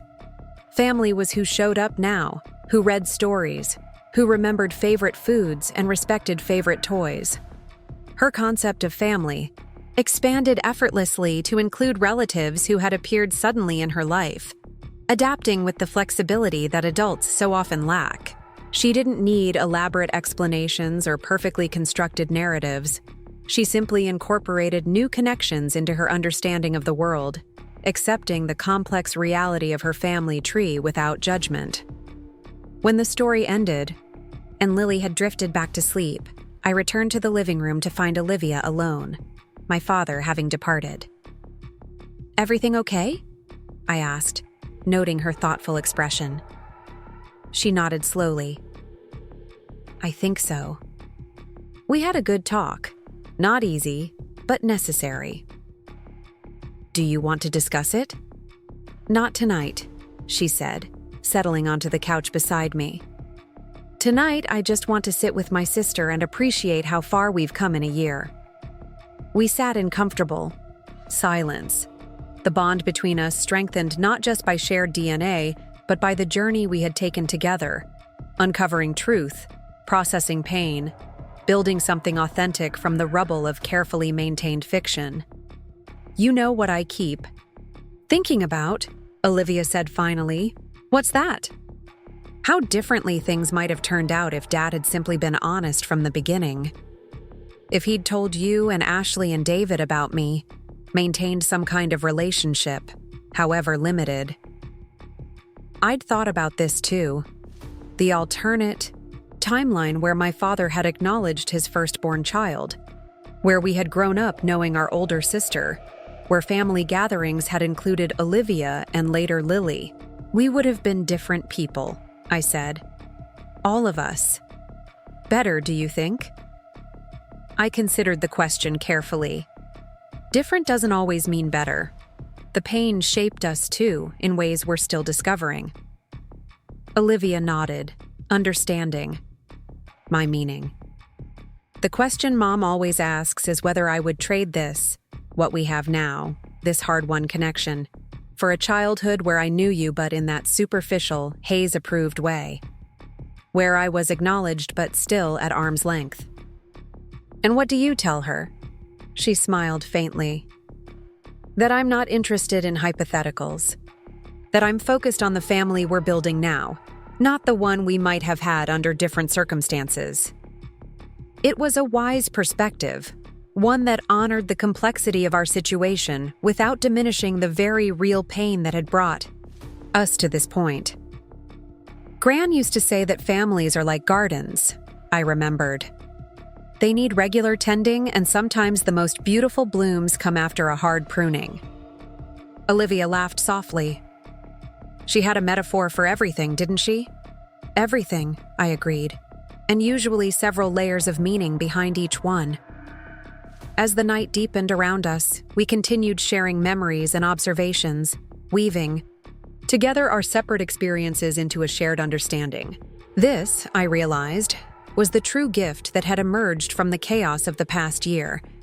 Not just the acknowledgement of truth, but the creation of genuine connection where once there had been only silence and separation. The photograph that had made my father panic.